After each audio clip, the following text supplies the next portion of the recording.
Inilah hal pertama Bapak Ibu yang kadang kita harus bertempur, melawan sampai hari ini dan pagi hari ini perlu kita renungkan hal yang pertama ini. Motivasi kita mengikuti Tuhan seperti apa. Hanya kita sendiri yang tahu. Itu hal yang pertama. Hal yang kedua yang perlu kita renungkan adalah prioritas. Kita akan lihat melalui pertemuan Tuhan Yesus dengan orang kedua. Kita lihat di dalam Lukas 9 ayat 59. Lalu ia berkata kepada seorang lain, kalau di dalam ayat yang paralel di dalam Matius, orang kedua ini adalah murid Tuhan. Kalau tadi yang pertama itu kan ahli Taurat yang mau ikut Tuhan, dia yang ngomong. Kalau yang kedua ini saudara perhatikan, Tuhan yang ngajak. Lalu ia berkata kepada seorang lain, ikutlah aku. Tetapi orang itu berkata, izinkanlah aku pergi dahulu menguburkan Bapakku. Jadi rupanya orang itu mau ikut Tuhan, tapi dia mau minta izin sebentar menguburkan papanya karena papanya meninggal. Kalau menurut saya sih ini bukan masalah yang besar ya Bapak Ibu ya. Kalau saya jadi Tuhan saya akan bilang oke, kamu pergi dulu deh. Kamu bereskan penguburan papamu, nanti kamu ikut aku. Kita lihat jawaban Tuhan, saya undang pemain musik untuk maju ke depan. Pemain keyboard dulu. Ayat 60 kita lihat jawaban Tuhan. Ketika orang ini minta izin untuk menguburkan bapakku. Tetapi Yesus berkata, biarlah orang mati menguburkan orang mati. Tetapi engkau pergilah dan beritakanlah kerajaan Allah di mana-mana. Orang yang pertama tadi Yesus enggak memberikan jawaban yang mempermudah loh. Orang kedua juga sama saudara. Jawabannya enggak mempermudah saudara. Ya ampun saya kadang bingung loh, kan papanya mati. Sulitnya apa sih Tuhan untuk mengizinkan sebentar saja? Tetapi itu bukan masalah Tuhan mengajarkan kita untuk enggak menghormati orang tua kita. Ini sedang berbicara tentang prioritas Bapak Ibu. Tentang prioritas. Sekali Tuhan ngomong bahwa kita di dalam perjanjian lama harus menghormati ayah ibu kita. Sampai perjanjian baru ditutup dalam kitab Wahyu. Tuhan tetap konsisten bahwa kita harus menghormati ayah ibu kita. Firman ini sedang berbicara tentang prioritas. Bukan tentang Tuhan mengajak untuk kita enggak menghormati orang tua kita. Saya akan untuk mempermudah kita mengetahui ayat ini, saya ajak saudara lihat ayat lain yang lebih keras lagi saudara. Tapi nanti di situ justru kita akan mengerti apa nih maksud Tuhan. Dia menjawab kepada orang yang kedua ini. Kita lihat di dalam Matius 10 ayat yang ke-37.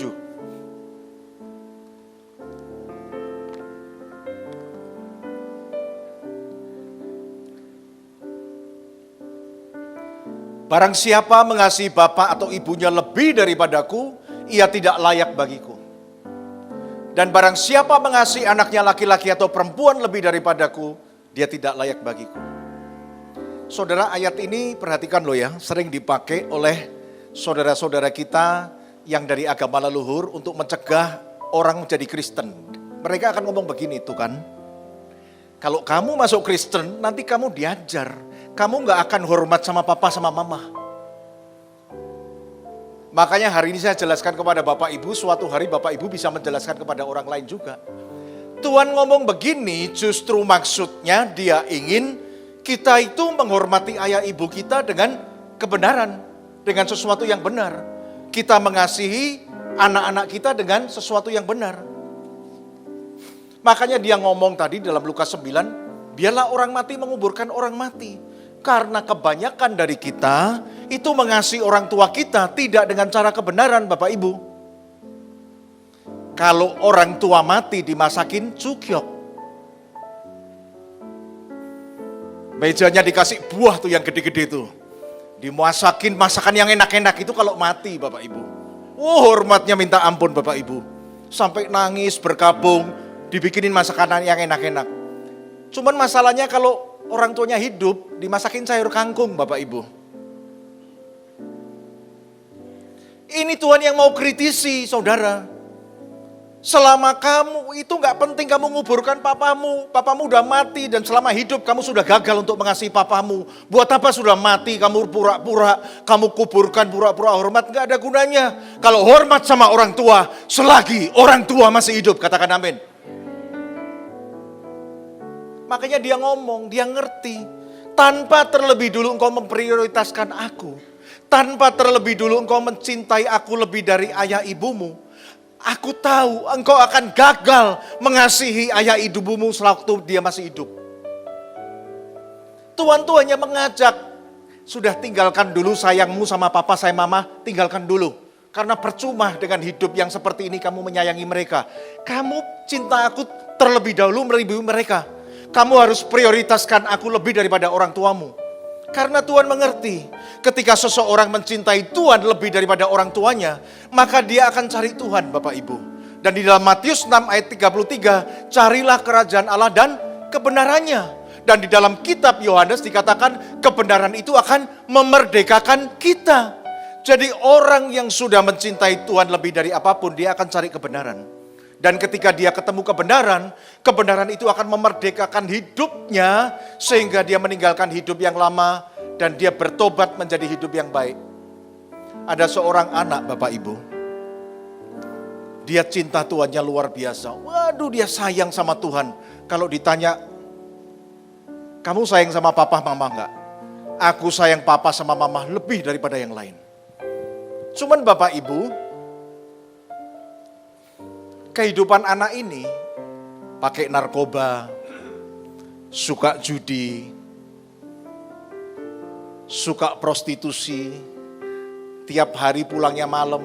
Nanti kalau narkoba sudah nggak ada, dia jual barang-barang di rumah untuk beli narkoba lagi. Anak ini tapi cinta Tuhan. Pertanyaan saya kepada Bapak Ibu adalah begini. Bisa nggak anak yang hidupnya masih seperti ini bisa mengasihi orang tuanya dengan benar? Saudara berarti setuju dengan saya nggak bisa. Mau kamu cinta papa mama seperti apa kalau hidupmu seperti ini, kamu hanya akan membuat orang tuamu menderita. Nah ini yang Tuhan maksudkan, ayo. Kamu prioritaskan aku lebih dahulu, kamu cintai aku lebih daripada orang tuamu, maka kamu akan cari aku, kamu ketemu kebenaran, kebenaran itu akan memerdekakan. Nanti kamu akan berhenti judi, berhenti pakai narkoba, berhenti prostitusi, kamu hidup benar. Nah itu loh maksudku, dengan hidup yang benar ini, kamu akan bisa mengasihi orang tuamu waktu mereka masih hidup, kamu juga mengasihi mereka. Berikan tepuk tangan dulu dong buat Tuhan. Tanpa kita memprioritaskan Tuhan lebih daripada orang tua kita, maka selamanya kita akan gagal mengasihi orang tua kita ketika masih hidup. Kita hanya berhasil mengasihi orang tua kita ketika mereka sudah mati, Bapak Ibu. Demikian juga ada seorang suami, Bapak Ibu. Dia sangat cinta sama anak-anaknya, sama cinta sama istrinya. Dia bekerja mati-matian juga untuk mereka ini. Tapi apa yang terjadi? Hidupnya juga suka dugem, suka judi, main perempuan, prostitusi, saudara. Dan kalau pulang pagi, pukul istri, pukul anak. Menurut saya seberapa dalam dia mencintai keluarganya, ini hanyalah satu usaha yang sia-sia Bapak Ibu. Dia tidak akan pernah bisa membahagiakan istri dan anak-anaknya. Saudara setuju enggak? Nah Tuhan mengerti hal seperti ini, makanya dia ngomong, tanpa terlebih dulu engkau mengasihi aku, lebih dari istrimu, lebih dari suamimu, lebih dari anak-anakmu, aku ngerti, kamu akan gagal untuk mengasihi mereka dengan baik. Tapi kalau suami ini sudah ketemu Tuhan, dia cinta Tuhan benar-benar, dia akhirnya dibebaskan, dimerdekakan oleh kebenaran itu dari hidupnya yang lama.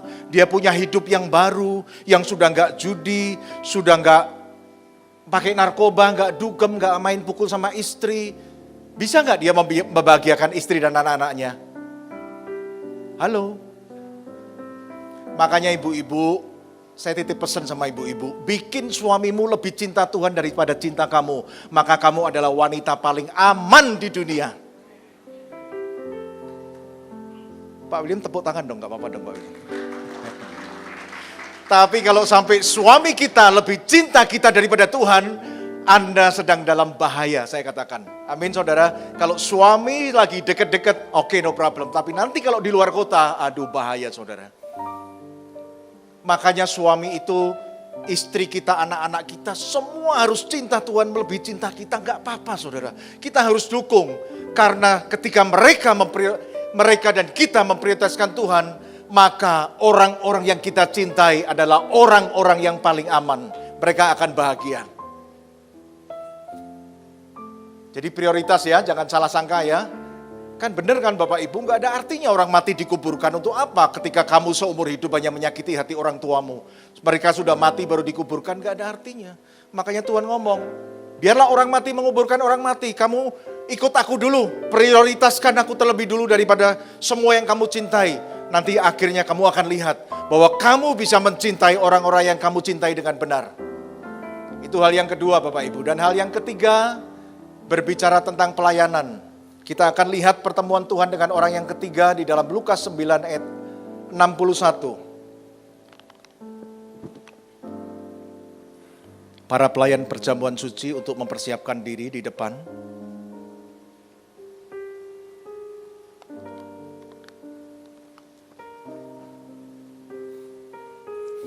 Dan seorang lain lagi berkata, aku akan mengikut engkau Tuhan, tetapi izinkanlah aku pamitan dulu dengan keluargaku. Lebih simpel, cuman pamitan Bapak Ibu. Saya pikir, wah kalau saya jadi Tuhan ya udahlah, oke aja lah, cuman pamit sih, apa susahnya sih? Cuman pamit Bapak Ibu. Yuk kita lihat sama-sama jawaban Tuhan, akankah mempermudah atau seperti tadi, kepada orang pertama dan kedua yang mempersulit. Tetapi Yesus berkata, setiap orang yang siap untuk membajak tetapi meneloi ke belakang tidak layak untuk kerajaan Allah. Ketika anak muda itu minta mau pamit kepada orang tuanya, itu sedang berbicara soal mau menyelesaikan semuanya dulu baru ikut Tuhan Bapak Ibu. Semuanya beres dulu baru saya mau melayani. Nanti Tuhan, ini kerjaan saya sedang diproses. Sedang sulit nanti ya Tuhan, kalau saya sudah diberkati, semua sudah baik-baik, saya baru mau ikut Tuhan. Keren kayaknya Bapak Ibu tahu kapan kita akan mati. Kita semua gak ada yang tahu loh kapan kita mati loh. Kenapa kita bisa berbicara seperti itu, menunda-nunda pelayanan. Berbicara nanti melayani kalau semuanya sudah beres. Gak bisa saudara, kita gak ngerti. Mungkin hari ini kita keluar dari pintu ini, kita pulang ke rumah Bapak. Juga gak ada yang ngerti. Oleh karena itu pelayanan tidak boleh ditunda-tunda dengan memakai alasan apapun. Atau juga banyak orang lah, ini yang paling banyak begini nih Bapak Ibu. Nantilah Pak, saya gak layak Pak Pendeta. Hidup saya mesti gak layak, mesti gak jujur. Sebagian bilang masih ngerokok, sebagian bilang masih judi, sebagian bilang masih ini itu. Merasa gak layak. Dan mereka ngomong, nanti ya Pak, kalau saya sudah bertobat, saya mau pelayanan. Cuman saya kadang mikir begini. Oh jadi prinsip kamu sudah bertobat baru pelayanan. Cuman masalahnya kamu bisa bertobatnya bagaimana? Kamu berusaha bertobat dengan kekuatan kamu sendiri, gak bisa.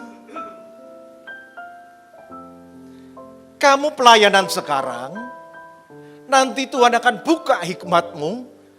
Engkau akan dibukakan jalan, engkau akan ditolong Tuhan ketika kamu mengalami kerjaanmu sedang sulit. Katakan amin dulu. Kamu pelayanan dulu, nanti pelan-pelan kamu diproses, sehingga sifat karaktermu, kebiasaanmu yang suka judi dan lain-lain, itu akan hilang. Loh saya ini buktinya Bapak Ibu. Bertahun-tahun orang tua saya, istri saya, nggak bisa menasihati saya untuk saya berhenti ngerokok, nggak bisa. Tapi ketika saya ikut memutuskan pelayanan dulu, hari ini saya sudah lama sekali saudara, saya 2006 saya sudah lepas rokok semua, Bapak Ibu. Ketika saya pelayanan, saya mulai mendengar firman, saya mendengar kebenaran itu. Saya ketemu dengan orang-orang yang karakternya bagus. Akhirnya kebiasaan yang jelek itu berubah semua. Dan hari ini saya tinggalkan semua yang jelek-jelek itu karena saya terlebih dulu melayani Tuhan. Saya kadang berpikir begini Pak William, coba bayangin kalau prinsip saya sampai hari ini tetap prinsipnya saya bagus dulu, saya nggak merokok dulu baru melayani. Menurut saya nanti sampai Tuhan datang saya juga nggak akan pernah melayani, nggak akan pernah bisa berhenti merokok Bapak Ibu. Pagi hari ini kita belajar tentang 3 hal yang penting yang selalu menjadi pergumulan kita ketika kita mengikuti Tuhan. Yang pertama adalah motivasi Bapak Ibu. Hari ini perhatikan motivasimu ikut Tuhan. terutama kepada para pelayan dan kepada saya sendiri yang di depan sini, perhatikan benar-benar apa yang ada di dalam hati ini. Apa tujuan kita datang ke gereja? Apakah sama dengan kita ke pohon keramat, ke kuburan, ke tempat-tempat suci? Perhatikan, kalau begitu nggak ada bedanya. Makanya Tuhan menolak, tidak mempermudah ahli Taurat yang mau ikut Tuhan seperti itu. Hari ini kita sama-sama ya Bapak Ibu ya, melalui gereja ini kita introspeksi lah, supaya kita mengerti, oh ya aku salah, hari ini aku akan perbaiki. Kalau dulu motivasiku salah, biarlah hari ini aku ikut Tuhan karena motivasiku betul.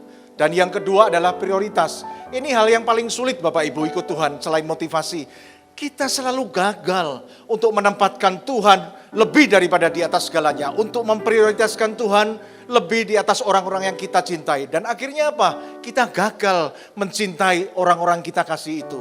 Akhirnya rumah tangga ribut, anak-anak tetap gak bisa jadi anak yang berbakti, jadi anak yang durhaka. Ya seperti itulah. Makanya hari ini kita mengerti, tidak ada jalan lain.